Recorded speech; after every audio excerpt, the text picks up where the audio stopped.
In 1953, a beekeeper from Auckland, New Zealand, earned world recognition with fame and fortune to follow.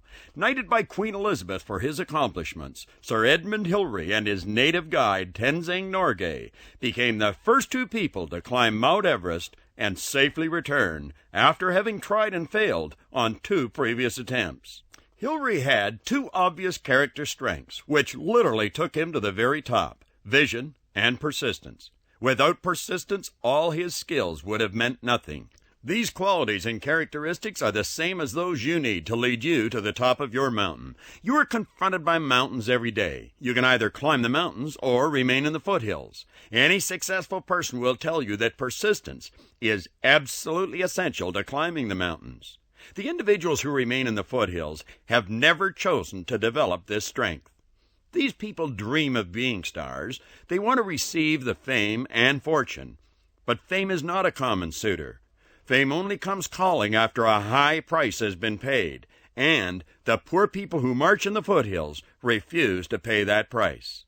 Napoleon Hill wrote in his book, Think and Grow Rich, "There may be no heroic connotation to the word persistence, but the quality is to the character of the human being what carbon is to steel."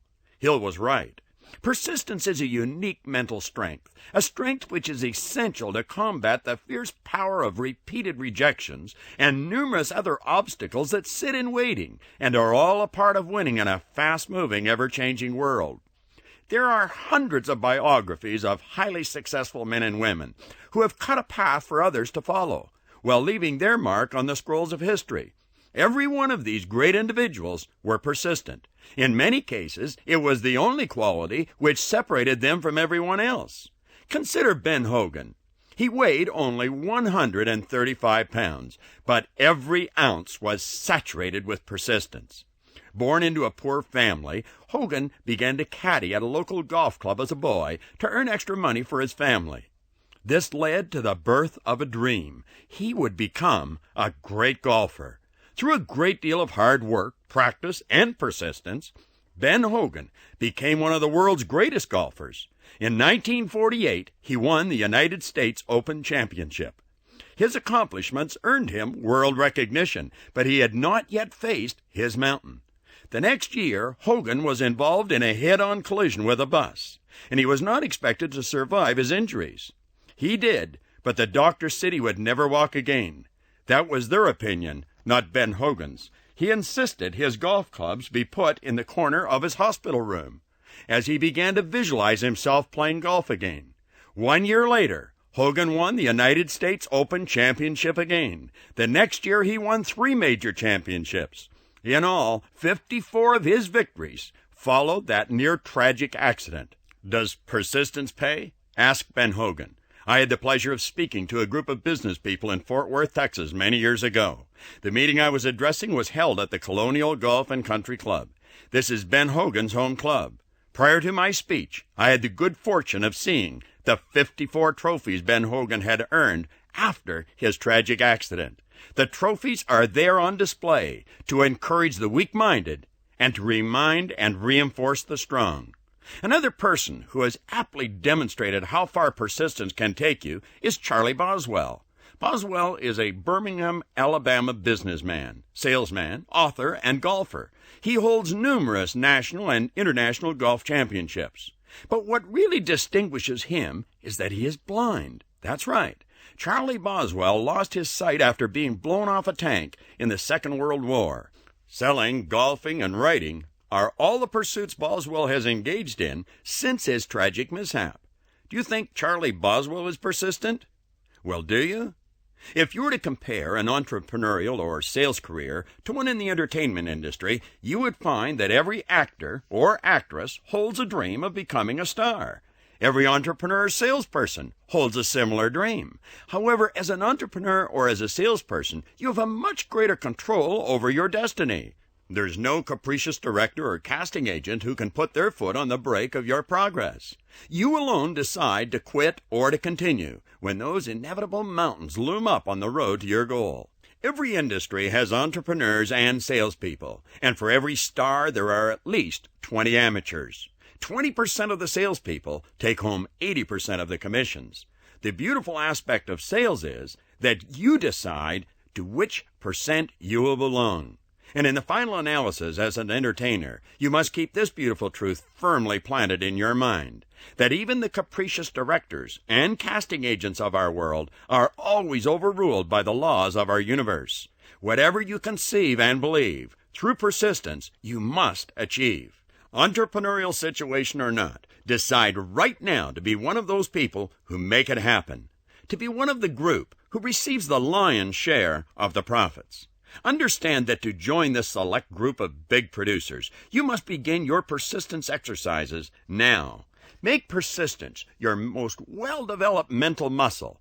Persistence cannot be replaced by any other quality. Superior skills will not make up for it. A well-rounded formal education cannot replace it. Nor will calculated plans nor a magnetic personality. When you are persistent, you will become a leader in your industry. I picked up a piece of literature years ago which illustrates that point perfectly. Let me share it with you. It was written by Calvin Coolidge. It's called Persistence. Nothing in the world can take the place of persistence. Talent will not. Nothing is more common than unsuccessful people with talent. Genius will not. Unrewarded genius is almost a proverb. Education will not. The world is full of educated derelicts. Persistence and determination alone are omnipotent. The slogan, "Press On," has solved and always will solve the problems of the human race. The people who never tackle the mountains, who perpetually wander in the foothills most of their lives, have, in my opinion, lied to themselves and everyone else who would listen so often and for so long that they are no longer even aware of what they are doing. They say they are content with their results. They will say that climbing a mountain is not important to them, that they are getting by just fine the way they are. Odds are they secretly started to climb the mountain years ago and got scared. They hit the terror barrier, quickly retreated to their comfort zone, and have been hiding behind their own false rationale ever since. They frequently justify their sick, mediocre performance with statements like, "Why should I go all out? When I get there, the boss will just want more." These poor, non-productive individuals are lost or at best misguided. If you are not able to wake them up, make certain that you do not permit them to pull you into their trap. In fact, when you come in contact with these poor souls, let them serve as a triggering mechanism to mentally double your commitment to yourself to become more persistent. My Webster Dictionary has this to say about persistence: to continue, especially in spite of opposition or difficulties. Bole, bole. To this point, I have had quite a lot to say about persistence, those who have developed it, and the necessity for persistence. But there's something missing in this message. How to? How do you become persistent? That's a good question. Persistence is never developed by accident. You're not born with it, and you cannot inherit it. And there is no one in the entire world that can develop persistence for you. Persistence is as interwoven with success as the chicken is with the egg. And I'm talking about real success, as it's covered on the cassette I have recently made on success. Ultimately, persistence becomes a way of life. But that's not where it begins. To develop the mental strength, persistence, you must first want something. You have to want something so much that it becomes a heated desire, a passion in your belly. You must fall in love with the idea. Yes, literally, fall in love with the idea. Magnetize yourself to every part of the idea. Then persistence will be automatic. The very idea of not persisting would become hateful. And anyone who even attempted to take your dream away from you or stop you or even slow you down would be in serious trouble. Difficulties, obstacles, mountains will definitely appear, and on a regular basis. But because of your persistence, they will be defeated by you every time. All right, where does this leave you? It leaves you at the crossroads that every self-help book, every motivation cassette, every seminar leads to. You must decide what you want, what you really want, way down deep inside, or you'll remain in the foothills surrounded by losers. This is a subject I have studied all my adult life, and I can tell you one thing I know for certain. Very few people have admitted to themselves that This is what I want. This is what I really want, and I'm prepared to give my life for it. That last statement may cause you to sit up and say, wait a minute, and that's fine. But you should seriously think about it, because you're already giving your life for what you are doing. What are you doing? What are you trading your life for? Are you making a fair trade? Remember, whatever you're doing was your decision. Or was it? Or was it? You could possibly be one of those poor people who have been wandering in the foothills, leaving the decisions of where you are going and what you are doing with your life to other people. Just following, always following. That is where most people live. If that is the case, that's okay. Don't let it bother you for one more valuable second of your life. Forgive yourself and that way of life. Just let it go forever. Treat this message on persistence as your wake-up call. This red-hot message on persistence will help you get out of the foothills and lead you to the very top of the mountain, all the way to the summit. It's not a chairlift. It'll not make the climb any easier. You'll still attract the necessary problems, and they'll come to strengthen you. But this message will definitely make the climb to the top of the mountain a lot more fun. It'll also help you develop the granite-strong attitude, the certainty, the inner knowing that you will get to the top. The summit will be yours, and the view from the top is going to be awesome. It will be reward enough for all the problems that you encountered to get there. Talking about summits and persistence, let's go back and think about Ed Hillary. What kind of a passion do you suppose he felt for his goal? He must have truly wanted to climb that mountain. Think of the physical and mental abuse he was subjecting himself to. He was obviously prepared to give his life for what he wanted. Every person who had ever seriously attempted to climb Everest, as far back as our history records go, show they either failed miserably or experienced a tragic death trying.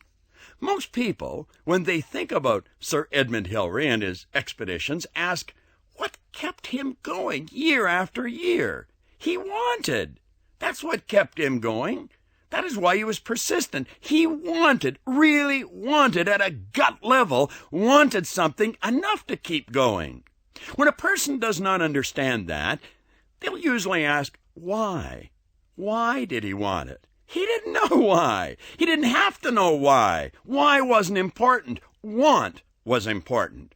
Persistent people never know why they want. They only know that they want, and they must have it. And to have it, they must do. And to do, they must be. And they want it so much that they keep imaging it until they become the living, breathing embodiment of whatever the want represents.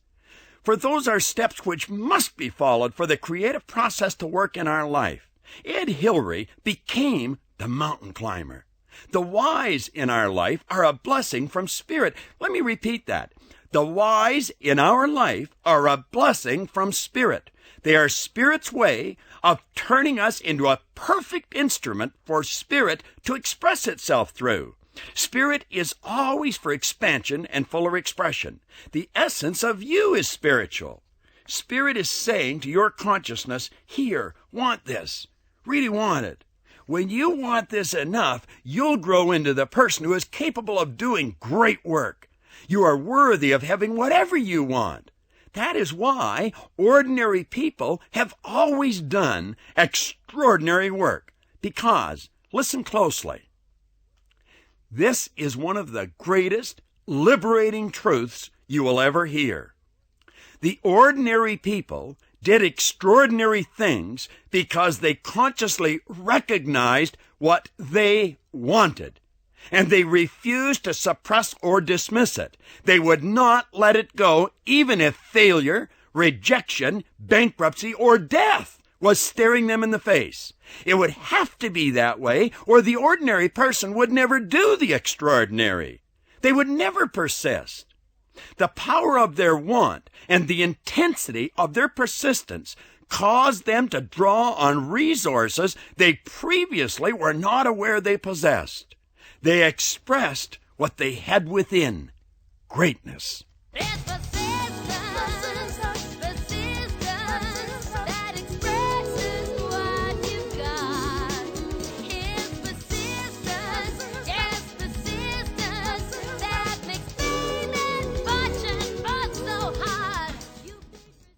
When the want is weak, you'll quit at the first obstacle. The proper want is essential to persistence. This concept of wants and the whys is dealt with in greater depth on my Success cassette. Get it and study it, because a proper understanding of these concepts will virtually guarantee you successful life. The playthings like cars, houses, and money will automatically come to you. They rarely represent real success. Come with me as we review Ben Hogan, a very ordinary young fellow. Became such an absolutely extraordinary inspiration to millions of people. In one line, the answer is obvious. He had a dream. Every time I think of people like Hogan and Hillary and their dreams, I think of what another very ordinary man who has done an extraordinary thing said about situations like this. If the dream is big enough, the facts don't count. Sam Kalanick said that, and he knows what he's talking about. Sam is a good friend and one of the owners of Mattal Botanical, an extraordinary company which has helped hundreds of thousands of people. It is too easy just to say that Ben Hogan had a dream. Ben Hogan's dream had become an obsession. Ben was not using the dream. Possibly in the very early stages he was, but not for long. No, the dream was using Ben. The great psychologist Alfred Adler nailed it when he said, "I am grateful to the idea that has used me." I love that. I really do. The very idea of persistence filled every cell of Ben Hogan's being. But that was because his want was so strong. Remember, persistence is the real focus of this message. It's important that we keep that in mind, because we could very easily get lost climbing Mount Everest with Ed Hillary or playing golf with Hogan. They're not the stars of this movie. They're playing a supporting role. Persistence is the star. Properly digested in your mind, persistence will make you a star. It'll give you that #1 hit worldwide. How does an idea, a want, a dream get such a grip on a person that persistence becomes a natural outgrowth of it? Napoleon Hill explained this very well. Hill said at first the idea, the want, has to be coaxed, nursed, and enticed just to remain alive. But gradually, the idea will take on a power of its own and sweep aside all opposition. It will then coax, nurse, and drive you. He went on to explain that ideas are like that. They have more power than the physical brains that gave birth to them. They have the power to live on long after the physical brain that's created them has turned to dust. Wow, isn't that beautiful? This is not a verbatim quotation, but I know it's accurate. I have studied Napoleon Hill's philosophy for over 30 years. That's what happened to Ben Hogan. I guess if the truth were known, Ben Hogan did not have much of a choice. Years before, he had turned his will over to the idea of becoming the greatest golfer in the world. Nothing could shake Hogan loose from that idea. His entire mental being was directed toward doing whatever was required for that idea to move into physical form. Have you decided what you want? Is your want that strong? It is almost a waste of time attempting to develop persistence if the want is not there. The problems of life will defeat you. It's a well-known and documented fact that the problems in life are numerous. They come frequently and are often giants. But, yes, there is a but. When the dream is big enough, the problems will be beaten and the facts won't count. Sam is right. I really do love that, and I must remember to thank Sam Kalanick every chance I get for teaching me that beautiful truth. Think about it.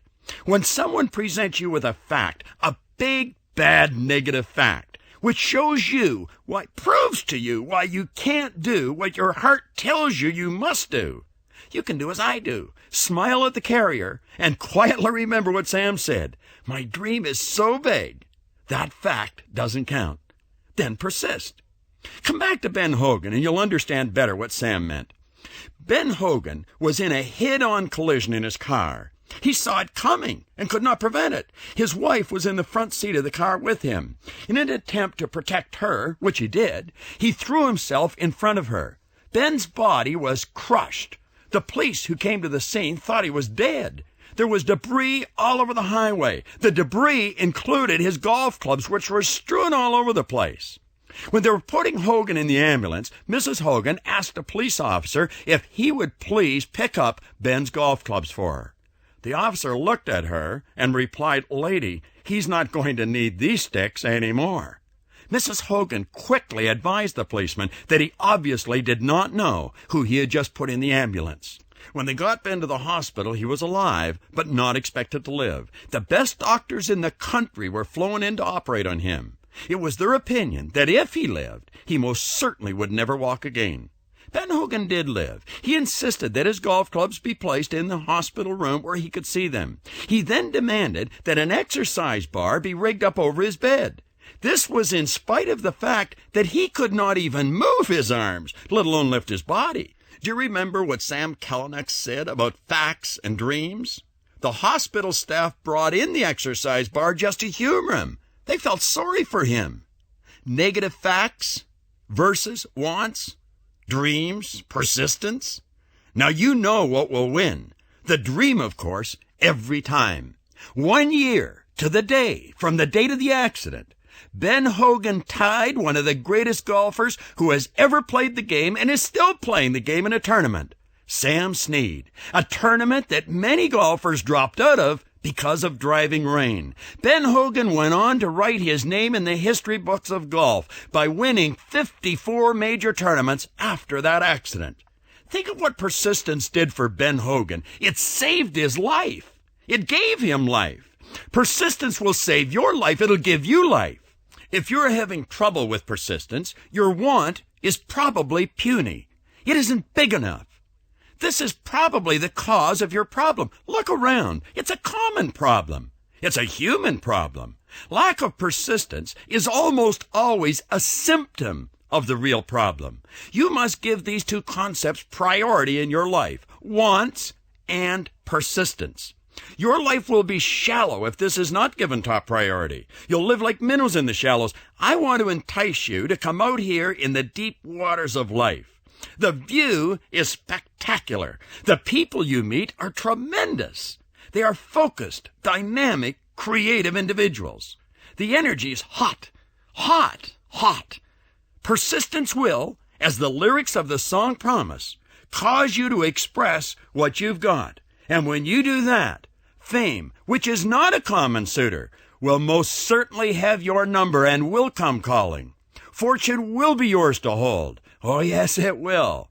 Now listen to this and grasp the truth of what you're about to hear. You beat resistance with persistence. You stay until the job is done. Your reward will be fulfillment. You'll know inside that you have won. Yeah! Isn't that great? I wonder if the people in the foothills would grasp the truth in that verse. Let me repeat those lyrics. You beat resistance with persistence. The poor people in the foothills have not learned that. Resistance keeps beating them, causing them to whine and blame. They have not learned that they are the only problem they will ever have. Because of their losing, I feel sorry for me, this is why it won't work attitude, they never stay until the job is done. They quit. They are beaten. Listen to the next line. Your reward will be fulfillment. Fulfillment? Fulfillment? The poor people in the foothills have never experienced the glory of fulfillment. Their reward. They never get rewarded. Ask them. They'll tell you. They're always being taken advantage of. It's poor me. And then the line, you'll know inside that you have won. Know inside? The people in the foothills don't go inside. They're too consumed by what is going on outside. Those other people cause the problems that they're faced with. It's Proctor's fault or Sam Kalanick's. They just don't understand. I have had the people in the foothills look me square in the eye and tell me, Bob, you don't understand, do you? You just refuse to look at the figures. Ziegfeld from Ziegfeld Follies said, people that count are unhappy people. It's persistence. Persistence, that's it. Make your want big and you will persist. Try to convince the person in the foothills that you are not doing what you are doing for fame and fortune. that you are doing it for fulfillment. And they'll shake their heads. They firmly believe that you are lying. Fame and fortune are nice, and they'll help you increase your physical comfort, and it probably contribute to your creativity. But the real reward is fulfillment. It's knowing inside and knowing that you know. Oh, yes, it's definitely fulfillment. Have you got it? Let's really sing it. With persistence, yes, persistence, I go the distance every time. With persistence, yes, persistence, if I want it, then it's mine. Decide what you truly want, and you will be persistent. Remember what Sam said. If the want's big enough, the facts don't count. And also remember what Napoleon Hill said. There may be no heroic connotation to the word persistence, but the quality is to the character of the human being what carbon is to steel. Go and do it. Study success. Choose your want and persist. Life will then be what it's meant to be.